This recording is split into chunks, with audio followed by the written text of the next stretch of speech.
बिस्मिल्लाहिर्रहमानिर्रहीम। तहरीक लब्बैक पाकिस्तान ने पूरे पाकिस्तान में अपने उम्मीदवारों को फ़ाइनल कर लिया है। टिकट भी जारी कर दिए हैं। तहरीक लब्बैक पाकिस्तान ने किस हलके से किस तगड़े उम्मीदवार को मैदान में उतारा है। तहरीक लब्बैक पाकिस्तान के कितने उम्मीदवार इलेक्शन जीतने की तगड़ी पोजीशन में हैं, ये आज की इस वीडियो में आप लोगों को तफसील के साथ बताऊंगा। लेकिन वीडियो शुरू करने से पहले आप लोगों से यही गुजारिश है कि चैनल को सब्सक्राइब कर लें और वीडियो को लाइक कर दें, ताकि हमारी हर नई आने वाली वीडियो आप लोगों को बर वक्त मिलती रहे। आप लोगों को बताता चलूँ कि तहरीक लब्बैक पाकिस्तान ने पूरे पाकिस्तान में अपने उम्मीदवार मैदान में उतार दिए हैं, लेकिन तहरीक लब्बैक पाकिस्तान कराची डिवीज़न ज़िला वस्ती के उम्मीदवारान के नाम आज मैं आप लोगों को बताऊंगा। बाकी की तफसीलात भी मैं मंगवा रहा हूं, वो भी आप लोगों को बताऊंगा। पूरे पाकिस्तान के तहरीक लब्बैक पाकिस्तान के उम्मीदवारों की आप लोगों को अपडेट दूंगा। जैसे ही वो मेरे पास पहुंचेंगे तो थोड़े थोड़े करके आप लोगों को बताऊंगा, क्योंकि अगर एक ही वीडियो में आप लोगों को सारों के नाम बताने लग जाऊं तो बहुत लंबी वीडियो बन जाएगी, जो आप लोगों के लिए देखना भी मुश्किल है और मेरे लिए बनाना भी मुश्किल है।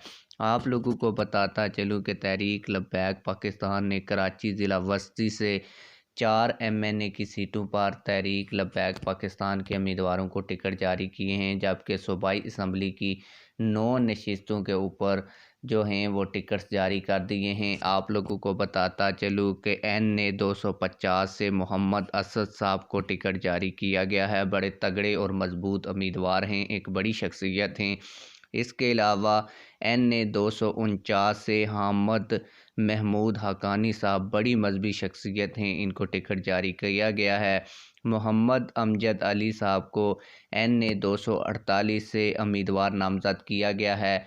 ये 2018 में भी तहरीक लब्बैक पाकिस्तान की जानब से इलेक्शन लड़ चुके हैं और अच्छा मुकाबला भी कर चुके हैं, और ये तहरीक लब्बैक पाकिस्तान कराची डिवीज़न के अहम तरीन रहनुमा भी हैं। इसके अलावा मुफ्ती मोहम्मद उमर फ़ारूक साहब को NA 247 कौमी असम्बली का टिकट दिया गया है। इसके अलावा ताहिर अली ज़ुबैरी साहब को PS 125 से सूबाई असम्बली का टिकट जारी किया गया है।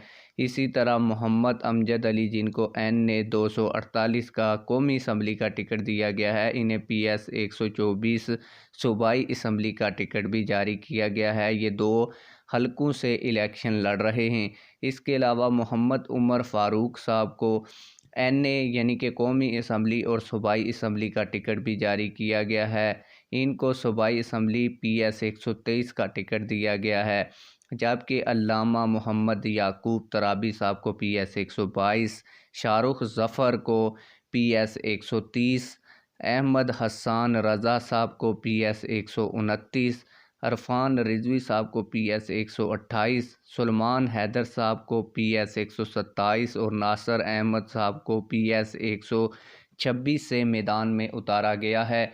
तहरीक लब्बैक पाकिस्तान के इन हलकों से तकरीबन तीन से चार लोगों ने कागजात नामजदगी हर हलके से जमा करवाए थे और टिकट के लिए अप्लाई किया था। तहरीक लब्बैक पाकिस्तान ने अपने तगड़े उम्मीदवारों को मैदान में उतार दिया है और उनको टिकट्स भी जारी कर दिए हैं। इनमें से अक्सर लोग पहले भी इलेक्शन लड़ चुके हैं, जबकि कुछ लोग नए जो उम्मीदवार हैं वो सामने आए हैं। अब देखते हैं कि तहरीक लब्बैक पाकिस्तान यहाँ से कितनी सीटें निकालती है। आप लोग इस हवाले से क्या कहते हैं, कमेंट सेक्शन में हमें अपनी राय से ज़रूर आगाह कीजिएगा। मिलते हैं किसी और वीडियो में। अल्लाह।